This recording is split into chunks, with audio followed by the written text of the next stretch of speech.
Hello' student, মই আজি এটা কুৱেশ্যনৰ বিষয়ে আলোচনা কৰিম। কুৱেশ্যনটো হ'ল একক কক প্ৰটিনত অণুজীৱৰ ভূমিকা কি?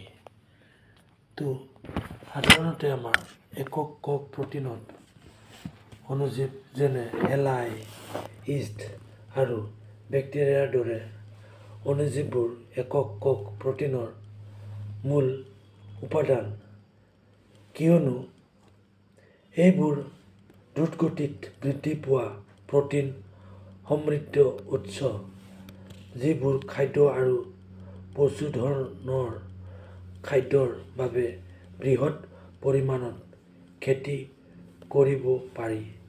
ইহঁতৰ ভূমিকা হ'ল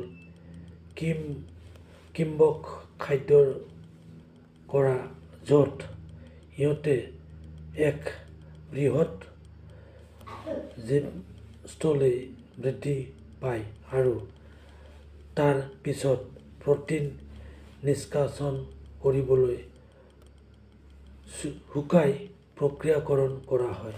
এতিয়া এনচাৰটো ধুনীয়াকৈ লিখি লোৱা।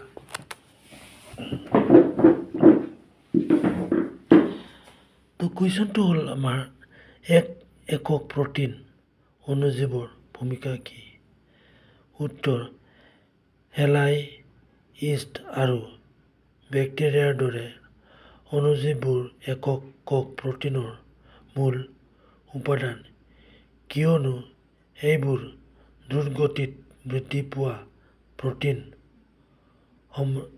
সমৃদ্ধ উৎস, যিবোৰ খাদ্য আৰু পশুধনৰ খাদ্যৰ বাবে বৃহৎ পৰিহাৰত খেতি কৰিব পাৰি।